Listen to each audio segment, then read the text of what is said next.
Boa noite a todos. Sejam todos bem-vindos a essa casa de muita luz. Antes de nós iniciarmos, nós gostaríamos de passar alguns recadinhos para todos vocês. O primeiro é que quando vocês entram na casa, acho que vocês já perceberam, nós temos um acervo de livros. E esses livros estão para empréstimo.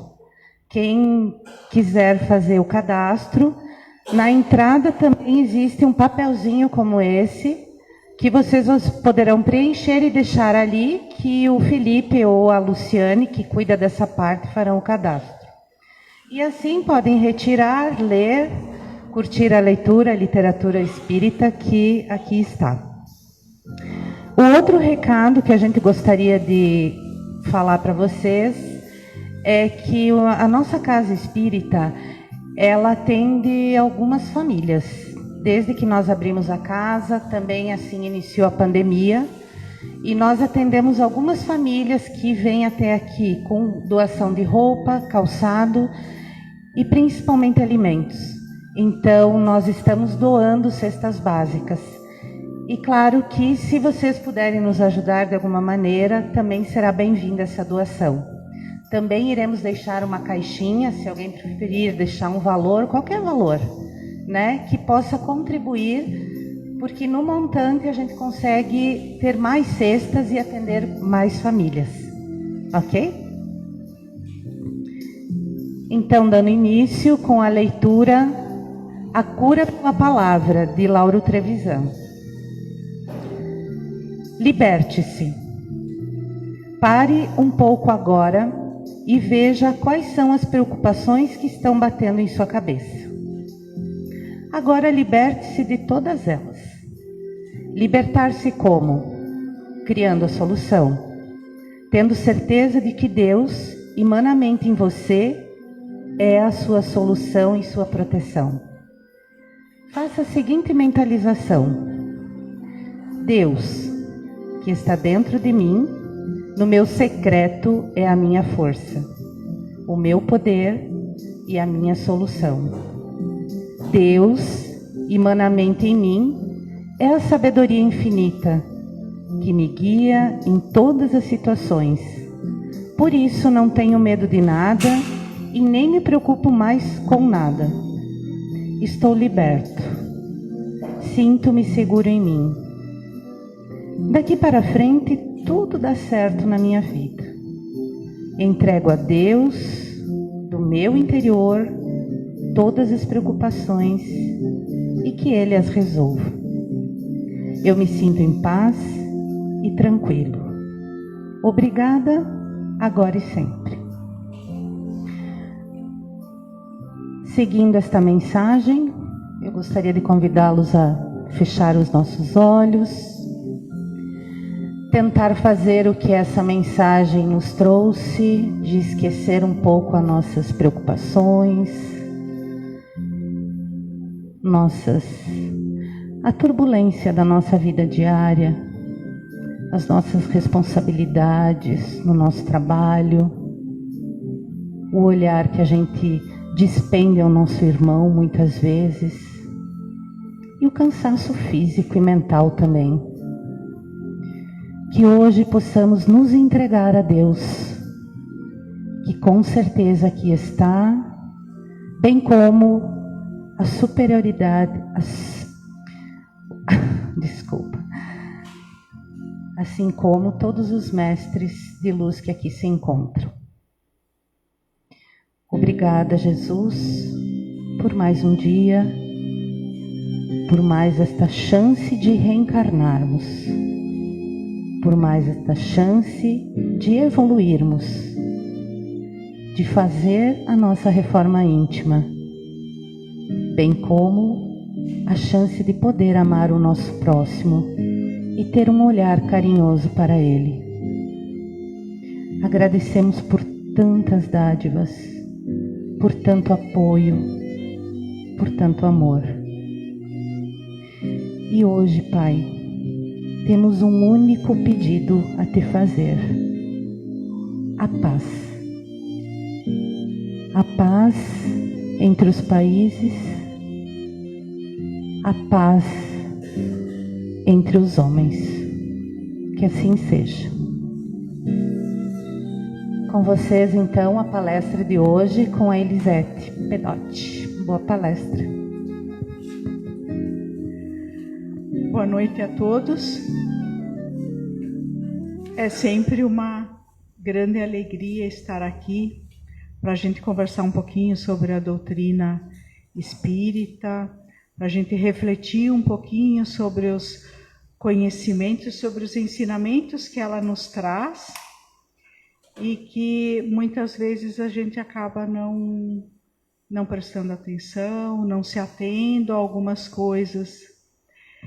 E hoje nós vamos falar um pouquinho, a pedido, né, da casa, a ideia do tema é não julgue, compreenda. E essa reflexão ela é importante também pelo próprio momento que a gente está passando, né? Nós temos em muitas oportunidades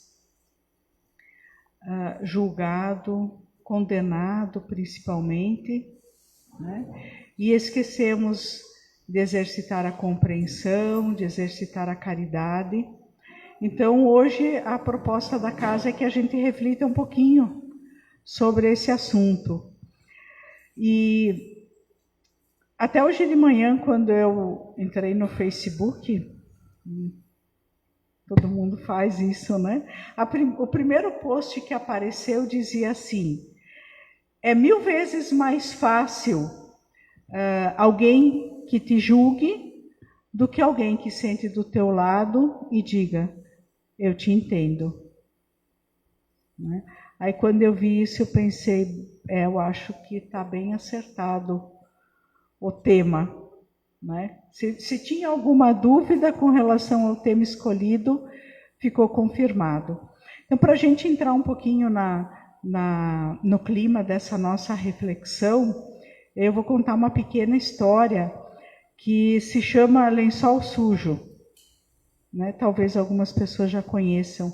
Então, essa história conta que uma família fez uma mudança, passou a residir num outro bairro, numa outra casa, e a mulher olhava para fora da janela e dizia para o marido, meu Deus, a vizinha não sabe lavar os lençóis.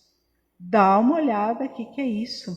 E no dia seguinte a mesma coisa, e no outro dia a mesma coisa. Né? E um dia ela disse assim, eu vou ter que ensinar ela a lavar roupa.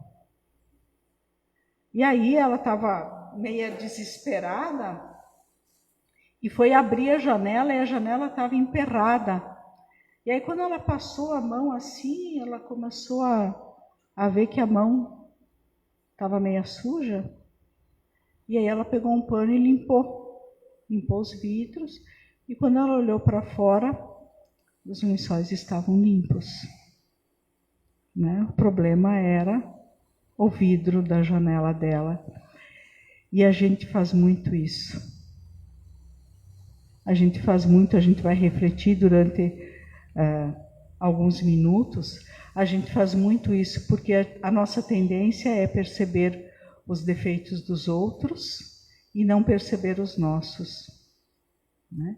Então, vamos refletir um pouquinho sobre como estão os nossos vidros e como a gente deve se portar, né, nisso. A reflexão hoje, então, ela está baseada no Livro dos Espíritos e no Evangelho segundo o Espiritismo. E nós trazemos como primeira frase, que está em Mateus, capítulo 7, versículos 1 e 2, quando ele disse assim, não julgueis a fim de não seres julgado, porquanto sereis julgados conforme houver julgado os outros. Empregar-se-á convosco a mesma medida de que vos tenhais servido para com os outros. Né? Então, com o mesmo rigor que nós agimos, nós seremos tratados e julgados também. Né? Então, essa lição ela nos ensina que a gente não deve julgar com mais severidade os outros do que a gente julga a nós mesmos, nem condenar os outros daquilo que a gente se absolve, né? Antes da gente imputar, acusar alguém de alguma falta, a gente tem que ver se essa mesma censura não pode ser feita para nós. E um exemplo assim que é bem claro, me parece, é com relação, por exemplo, a filhos, né? O filho dos outros é sempre mal educado. Nossa, como que aquela família não põe limites? E o filho da gente, não. Nossa, ele é tão inteligente, ele tem resposta para tudo, ele sabe se defender, né? Então, esse é um pequeno exemplo que a gente pode refletir que isso acontece muito, né? O dos outros é diferente do julgamento que eu faço para os meus. E aí nós temos uma outra história de julgamento, que é bem conhecida de todo mundo, e foi até parte e objeto de uma reflexão da semana passada, da Maria Madalena. E então chegaram os escribas e os fariseus e trouxeram uma mulher que fora pega em adultério e foi colocada no meio da praça, no meio das pessoas. E aí eles disseram para Jesus: Mestre, esta mulher acaba de ser surpreendida em adultério. Ora, Moisés, pela sua lei, ordena que se apedrejem as adúlteras. Qual a sua opinião sobre isso? Jesus, então, é claro que entendeu que a intenção deles era de que Jesus, concordando com o apedrejamento, contraria o que ele prega da lei do amor e do perdão e da tolerância. E se ele não concordasse, ele estaria indo contra a lei que vigia na época, né? Então, o que Jesus fez? Ele se abaixou e colocou a fazer riscos na areia. E as pessoas continuaram dizendo: mas e daí, o que a gente faz? Vamos apedrejar? O que o senhor pensa sobre isso? E ele levanta e diz: aquele que entre vós estiver sem pecado, que atire a primeira pedra. O silêncio reinou e um a um se retirou, começando pelos mais velhos. Jesus, depois que respondeu, se abaixou novamente e os que estavam presentes foram se afastando. Quando todos saíram, então Jesus se levantou e disse: mulher, onde estão os que te acusavam? Ninguém te condenou? E ela disse: não, Senhor. E ele responde: eu também não te condenarei. Vai-te e de futuro não tornes a pecar. Isso nós temos tanto em João, capítulo 8, versículos 3 a 11, quanto no Evangelho segundo o Espiritismo, essa passagem. Então, essas duas passagens que a gente trouxe, elas nos trazem muitos ensinamentos. Na segunda passagem, essa da Maria Madalena, a gente pode perceber primeiro claramente que os escribas e os fariseus queriam era colocar Jesus contra a lei mosaica, porque imaginavam que Jesus fosse dizer que não era para apedrejar, né? Mas Jesus, como das outras vezes também, ele escapou de forma brilhante dessa armadilha e deixou um grande ensinamento, né? Um ensinamento moral àqueles homens. Quando Jesus diz: aquele que estiver sem pecado, que atire a primeira pedra, ele fez com que cada um dos presentes analisasse a própria consciência e percebesse que nenhum deles tinha autoridade moral para julgar.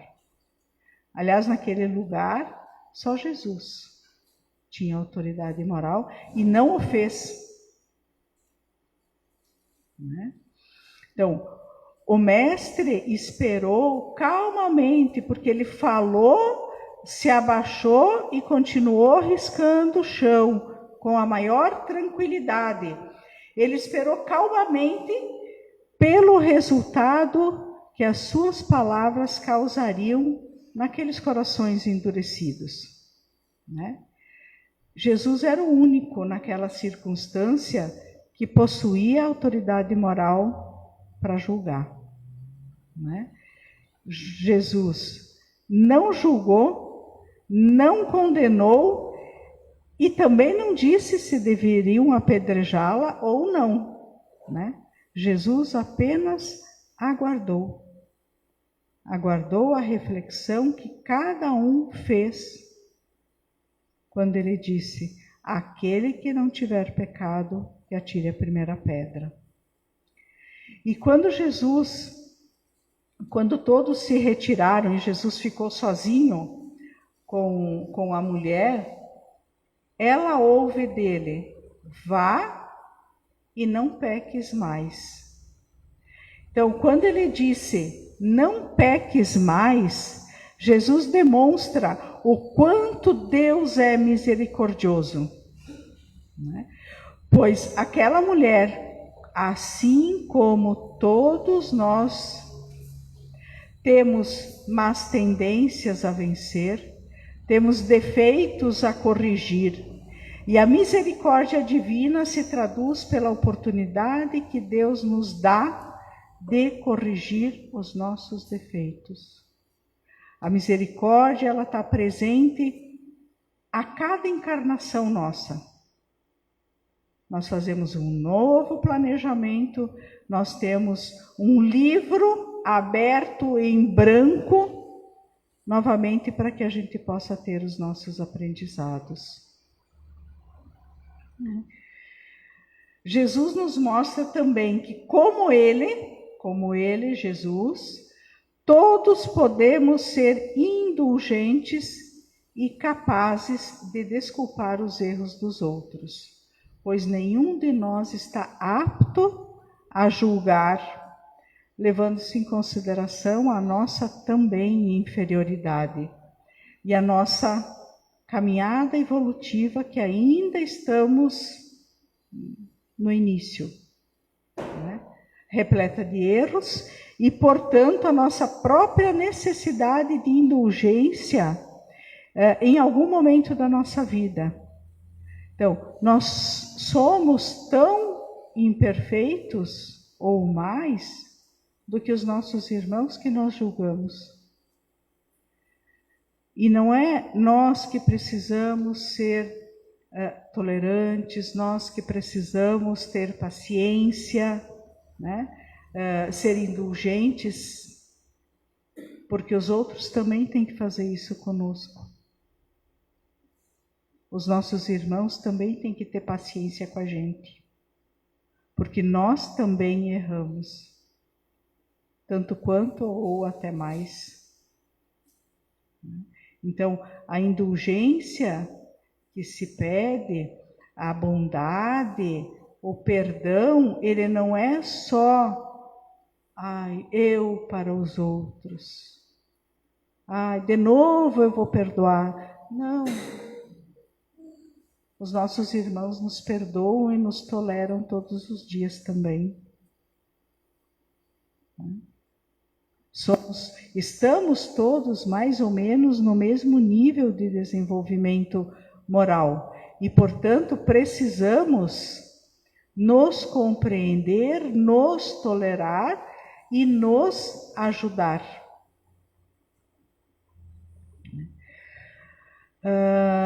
Quando a gente fala em compreender, tolerar, né, parece que a gente não pode corrigir ninguém.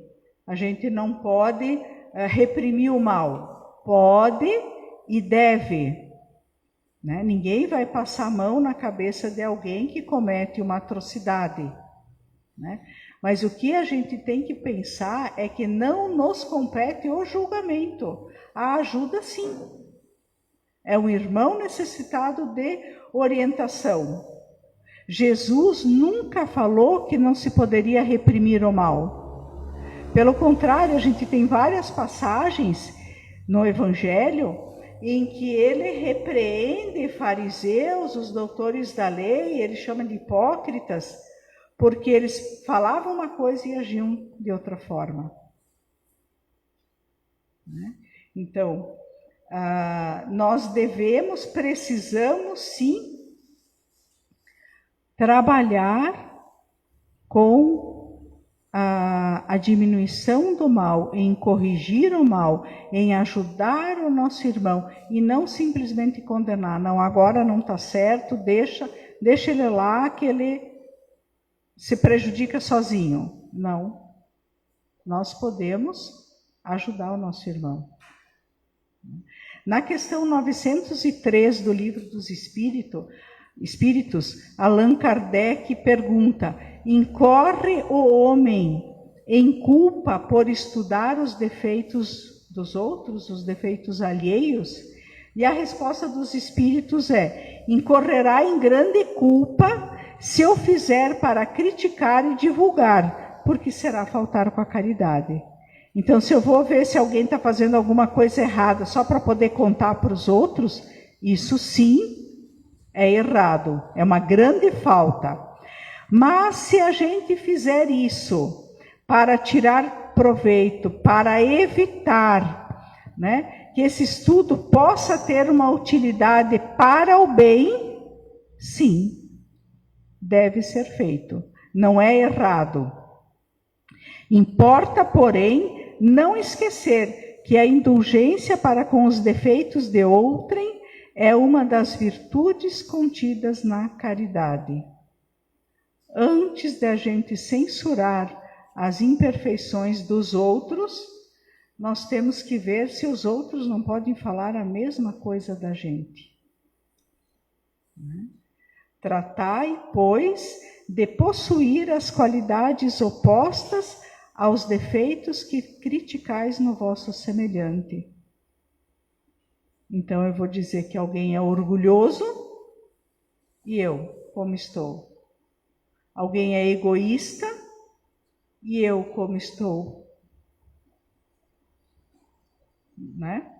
Então a gente sempre tem que avaliar.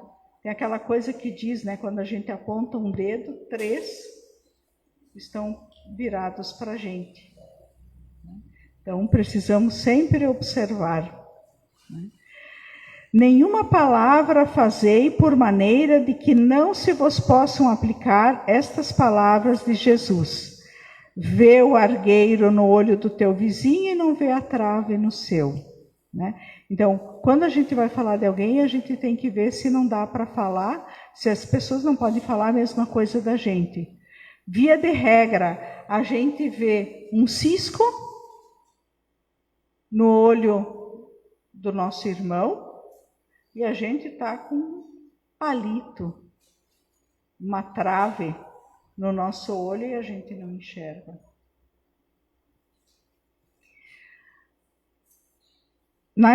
Na fala da pergunta 903, ele fala em caridade, né? Não esquecer que a indulgência para com os defeitos de outrem é uma das virtudes contidas na caridade.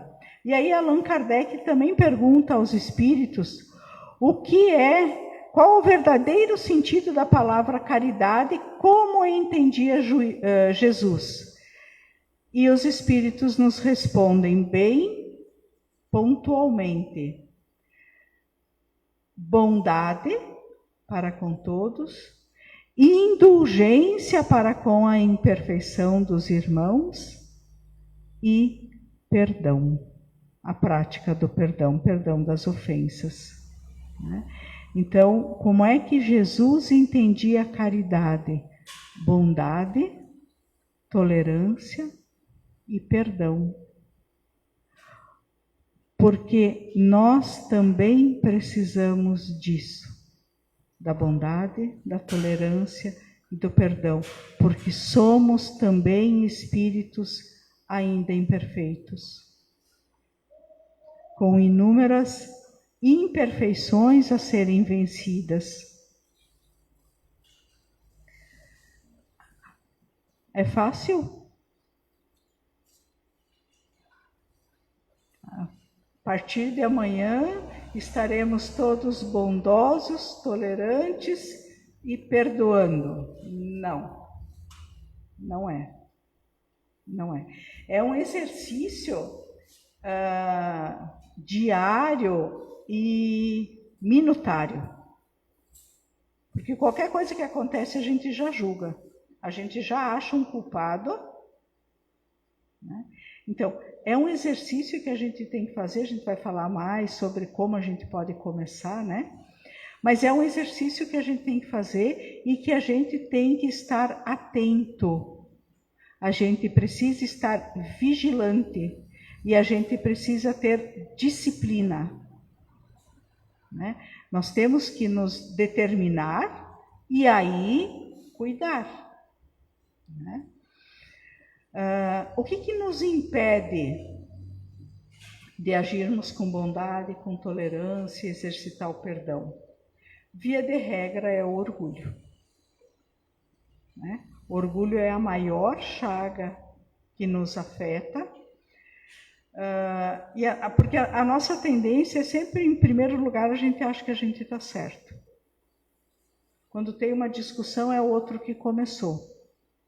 Quando tem uma briga, foi o outro que começou. Se eu falei alguma coisa áspera, mas é porque me provocaram, né? Então, a gente já tem uma tendência natural a achar que a gente está sempre certo e os outros estão errados, né? Então, por trás disso tem a impressão de que a gente é mais perfeito que os outros. E não é. Quando Jesus nos adverte que a gente vê um cisco no olho do outro e não vê a trave no nosso, ele quer que a gente entenda que para a gente ser benevolente, indulgente, é preciso que primeiro a gente se conscientize dos nossos erros, das nossas imperfeições, das nossas limitações. Quando ele diz que tem um cisco lá, mas uma trave aqui, é porque o defeito não está só lá. E eu tenho que me conhecer. Porque senão eu fico achando que eu não erro. Então, eu tenho que me analisar. Eu tenho que fazer um processo de autoconhecimento. E aí nós vamos para Sócrates, que tinha como filosofia de vida, conhece-te a ti mesmo. E o Santo Agostinho traz no Evangelho segundo o Espiritismo essa fala do conhece-te a ti mesmo, e ele nos concita, ele nos convida a fazer esse processo de autoconhecimento, né? Que é um trabalho de autoanálise, de mergulho dentro do nosso eu, né? Com a finalidade de que a gente identifique as nossas imperfeições e as nossas virtudes também. Porque nós temos virtudes, sim, não são só imperfeições. Santo Agostinho, no Evangelho, ele nos convida a fazer como ele fez quando ele estava encarnado aqui. Que antes de deitar à noite, fazer alguns momentos de reflexão, passar tudo o que ele tinha feito durante o dia, a gente, né? Tudo que eu fiz durante o dia, e se em algum momento eu pequei contra Deus, contra o próximo e contra mim mesmo. Se eu tratei alguém com inverdades, se eu fiquei devendo alguma coisa. E esse exercício sendo feito diariamente é vamos dizer assim, é um investimento que a gente faz na nossa felicidade futura. Porque se eu fizer isso hoje à noite, a ponta vai apontar. É um processo que é dolorido e que a gente tem que ser muito sincero, muito honesto com a gente. Porque a gente não precisa escrever e mostrar para ninguém. Eu tenho que mostrar para mim quais são as minhas imperfeições. Se hoje eu observo, vamos falar em orgulho, amanhã à noite, analiso o meu dia, orgulho de novo. Sábado, orgulho de novo. Eu tenho que fazer alguma coisa? Eu tenho que fazer um planejamento de como eu vou começar a trabalhar a questão do orgulho. Ou de qualquer outra imperfeição que a gente identifique. Né? Então, essa é a proposta do Santo Agostinho. Porque para a gente poder perceber que aquele cisco no olho do meu irmão, eu também tenho, e às vezes maior do que o do meu irmão, eu tenho que me conhecer. Eu tenho que fazer essa análise. A gente também não pode ficar desesperado, porque se a gente pegar um caderno e começar a fazer uma listinha do que eu preciso melhorar, a gente vai se sentir a última das criaturas. E não é esse o objetivo. A ideia é que a gente comece a se conhecer e comece a se melhorar. Porque a doutrina espírita, ela é uma doutrina educativa, é isso que ela faz. A gente estuda e entende e aí aplica. Qualquer coisa, quando a gente entende, a gente sabe fazer melhor. Quando as pessoas mandam e a gente não entende, a gente não consegue fazer certo. A doutrina espírita, ela é uma doutrina educativa e ela é uma doutrina de equilíbrio. De equilíbrio. Por quê? Porque a gente vai entendendo e vai se corrigindo. Não é para se desesperar, porque tem muita coisa, não sei quantas vezes eu vou ter que reencarnar para poder melhorar. Não adianta também a gente daí abandonar o barco. Então, já que estou tão ruim assim, não vou fazer nada, porque não vai dar certo. A palavra que a gente tem que ter em mente é esforço. A nossa palavra de ordem tem que ser esforço. Esforço para vencermos a nós mesmos. É esse esforço que vai nos ajudar a sermos benevolentes, indulgentes para com os erros dos outros, até porque a gente vai entender que a gente também tem falha. E quando a gente vê que a gente tem telhado de vidro, a gente não joga pedra no telhado do vizinho que é de vidro também. Então, isso também não significa, a gente já falou antes, mas é importante reforçar, não significa que a gente deva ser conivente. Que a gente deva simplesmente isolar quem está agindo com maldade. Fazer de conta que não enxerga o mal para dizer que eu sou bonzinho. Não é isso. O que a gente fala é que não vale a pena a gente ficar cutucando nas feridas dos outros. A gente precisa identificar quais são as nossas. E se são iguais, por que não ajudar o meu irmão? Não é do meu julgamento que ele precisa da ajuda, tanto quanto eu. Todos nós cometemos erros, afinal de contas, nós somos enfermos aqui na Terra e a gente precisa se corrigir. É por isso que nós estamos na Terra, porque somos imperfeitos, estamos num planeta imperfeito, um planeta de provas e expiações. E é para isso que nós estamos na Terra, para nos melhorar. Então, por isso estamos na Terra e para isso estamos na Terra. somos imperfeitos e precisamos nos melhorar. A Terra é um hospital e é uma escola.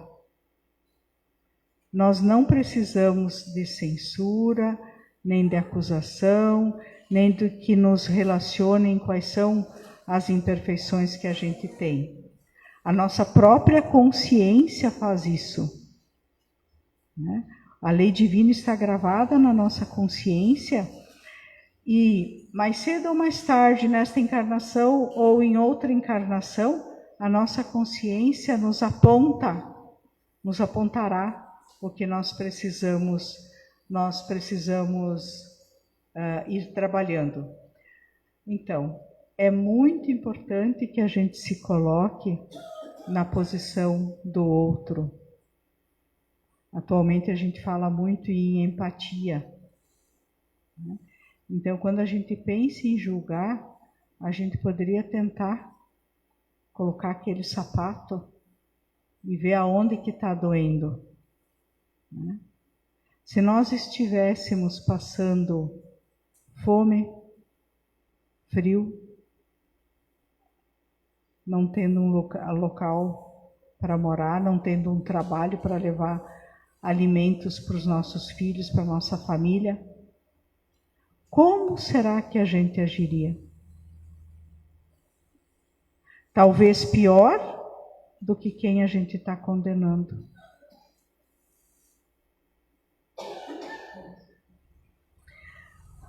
Por isso que Jesus respondeu para Pedro, né, quando ele fez aquela pergunta: Senhor, quantas vezes deverei perdoar o meu irmão? 7 vezes?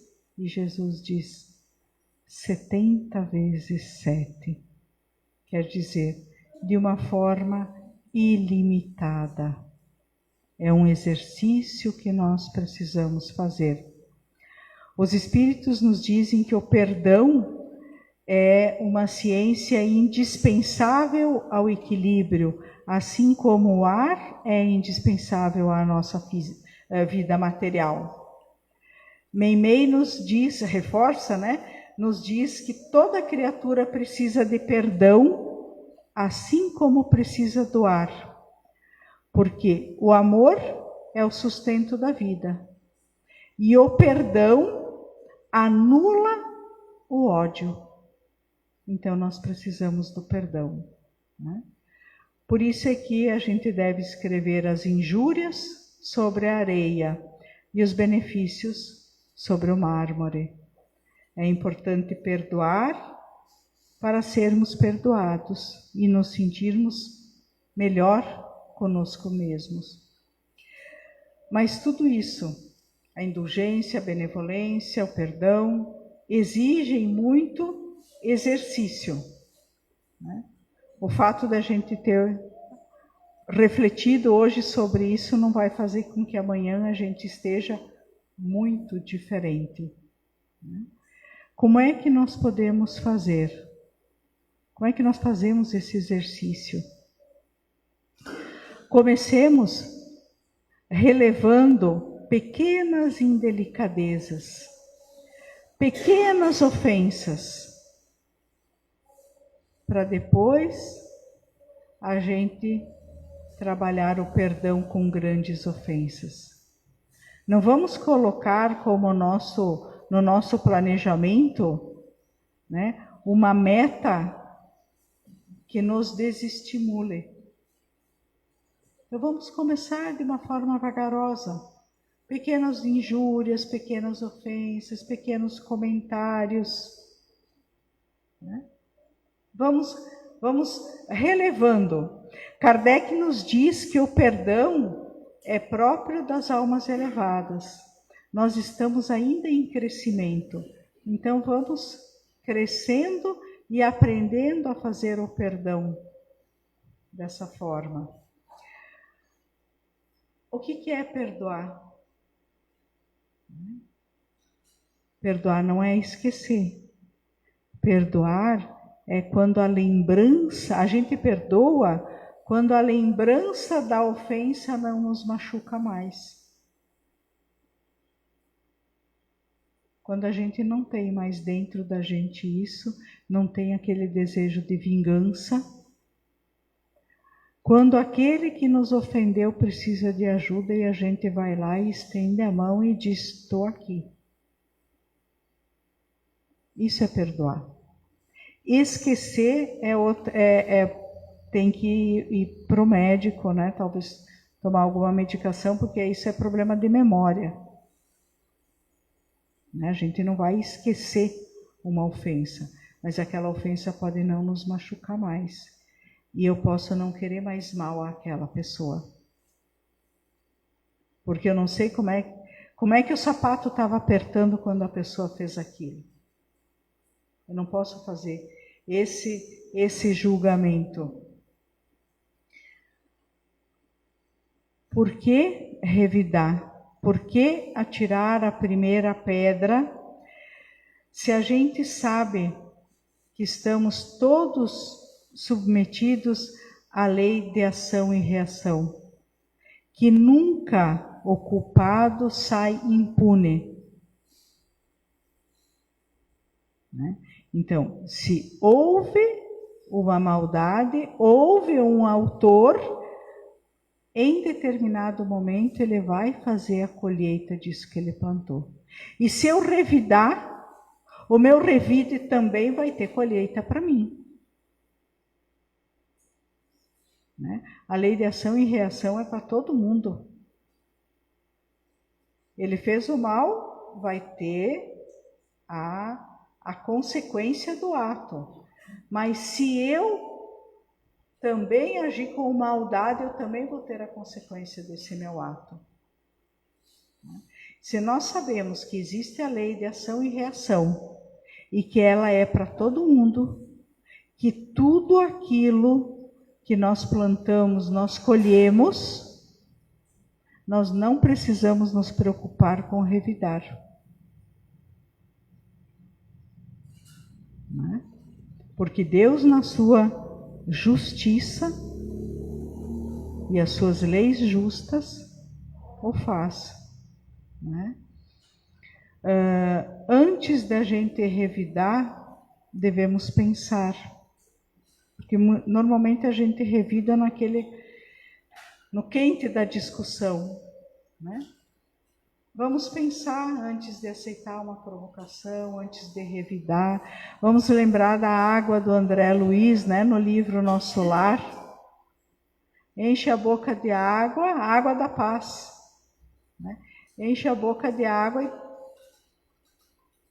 só engole depois que passar raiva. Então vamos fazer esse exercício. Quantas coisas poderiam ser evitadas? Quantos atritos, quantas situações desagradáveis poderiam ter sido evitadas se a gente pensasse 2 vezes. Né? Com certeza, muita coisa. Se a gente pensar 2 vezes, na dúvida, usa água e usa um outro recurso poderosíssimo, que é o recurso da prece. Quando eu estou numa situação muito delicada, vamos apelar para a prece. Elevando o nosso pensamento, não falando, elevando o nosso pensamento, a gente vai receber a intuição dos bons espíritos.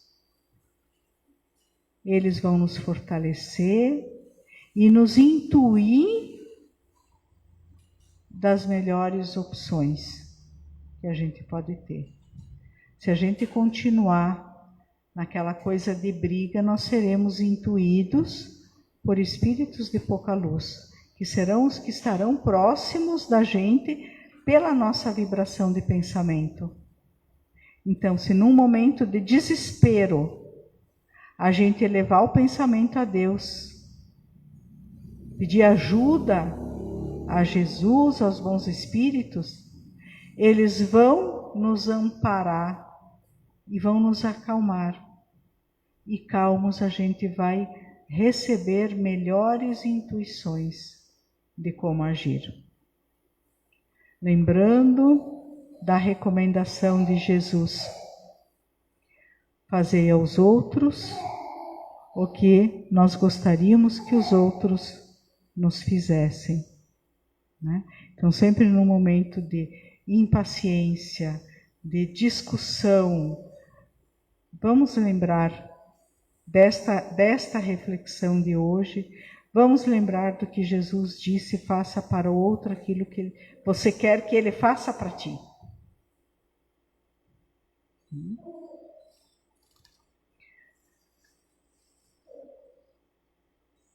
Jesus nos deixa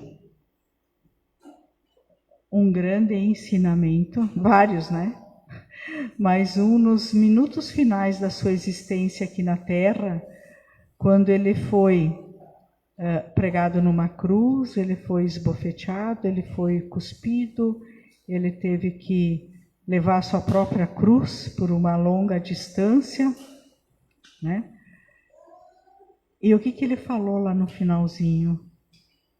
Ele disse: Pai, perdoa-lhes, eles não sabem o que fazem, né? Então, Jesus nos deixa essa lição bem ao final, que a gente, claro que a gente está um pouquinho longe, né, de chegar, mas às vezes não custa a gente lembrar dessa passagem e acalmar um pouquinho o nosso coração, para que a gente possa ir pouco a pouco melhorando a nossa semeadura, né? Se eu plantar sementes de paz, de amor, de bondade, eu vou colher paz, bondade, perdão, amor. Reflitamos bastante sobre esse assunto, estudemos a doutrina espírita, que ela nos orienta, nos acalenta, nos ampara, nos traz o equilíbrio. E façamos cada um de nós a nossa parte de renovação interior, de reforma íntima, de melhoria, de fortalecimento das nossas virtudes e, consequentemente, enfraquecendo as nossas imperfeições, as nossas limitações. Com isso, a gente vai, com certeza, vislumbrar um futuro de mais felicidade para nós, de menos sofrimento para todos. Muito obrigada pela atenção e que a paz do Menino Jesus permaneça sempre em nossos corações.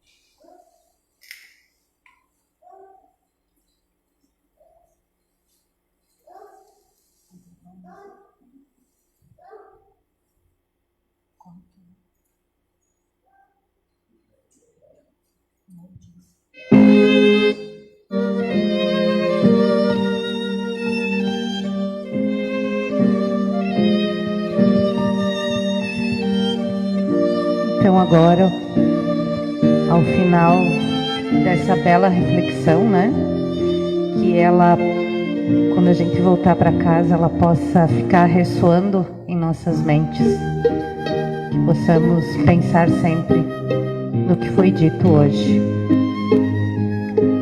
E fechando assim nossos olhos, entrando em contato com a espiritualidade maior, pensamos: benditos sejam os que chegam em nossa vida em silêncio, com passos leves para não acordar nossas dores, não despertar nossos fantasmas, não ressuscitar nossos medos. Benditos sejam os que se dirigem a nós com leveza, com gentileza, falando o idioma da paz, para não assustar a nossa alma. Benditos sejam os que tocam o nosso coração com carinho, nos olham com respeito e nos aceitam inteiros, com todos os erros e imperfeições. Benditos sejam os que, podendo ser qualquer coisa em nossa vida, escolhem ser doação. Benditos sejam esses seres iluminados que nos chegam como anjos, como flor ou como passarinhos, que dão asas aos nossos sonhos e, tendo a liberdade de ir, escolhem ficar e ser ninho. Benditos sejam todos vocês, todos nós, que assim seja. Boa noite a todos, que vocês retornem bem para suas casas. Muito obrigada.